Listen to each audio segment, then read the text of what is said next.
You probably know the essentials of labor union history in the United States, how unions struggled before managing to elicit ideological support from the progressive movement, and then with the New Deal achieved active government support for their rent sharing, such that government policy became increasingly difficult to differentiate from union wants. So I won't belabor them here. Again, you can see my article for details. How government support for union rent sharing is bought and what the societal costs of practicing that purchase might be were put forth by Gordon Tullock in an interesting and perhaps arguable theory about government rent seeking. But the outcome is historical. Unions did indeed buy the hearts and help of government. We know this not only from the laws and administrative decisions on the books, but also because between the start of the New Deal and about the late 1950s, unionism, newly empowered by government to win most contests with private employers, rose from around 20% of the workforce to well over 50%, and in some industries like construction or coal mining into the high 60s. But something happened after about 1958 that caused unionism to begin its decline then, to where today unions represent less than 10% of the private productive workforce. Some might point to the Taft-Hartley Act, but that was essentially toothless.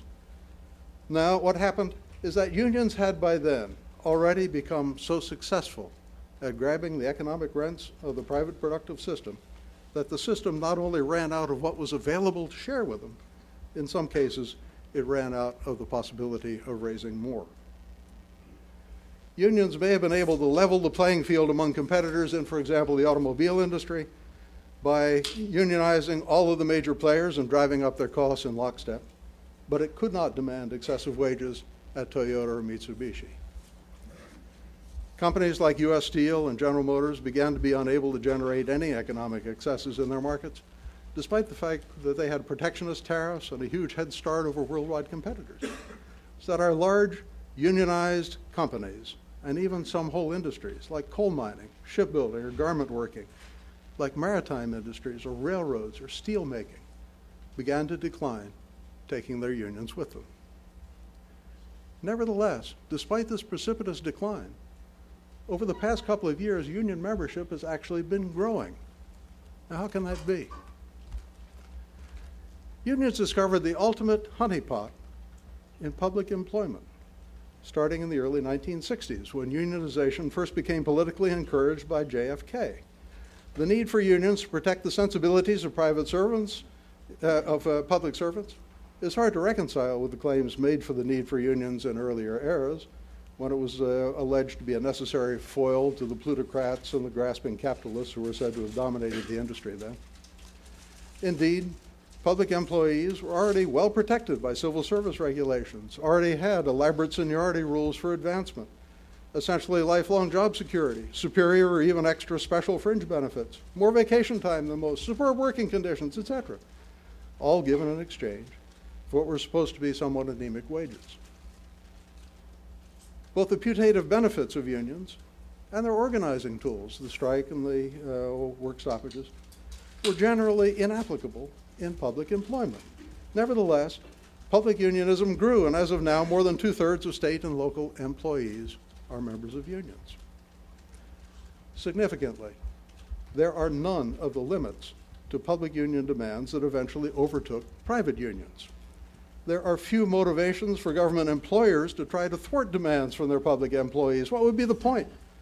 Unlike in the private sector, there's no bottom line to maintain, no competing claims for capital or management, no worry about cheaper competition. Government has no competitors, or by competing demands from other sectors. Furthermore, in the public sector, economic rents are not a zero-sum game. This is why political rent sharing is different. In buying it, unions have bought government's unique ability to assign to itself more economic rent through taxation, inflation, or deficit spending. So the size of the union's rent-sharing pie is almost infinitely expandable. The operative word is almost. Direct and indirect application of unions' political rent sharing is already placing strains on the public sector operations of most states and municipalities of the nation, and have impacted on the federal level as well, not only because some federal employees are unionized, but also because the federal government is, after all, the ultimate guarantor of failing states, in the same way that the EU is the fiscal guarantor of the central banks of Greece and Portugal. More and more states will shortly be trudging down the line to functional bankruptcy due to political rent sharing, and the federal government may follow them down that rat hole.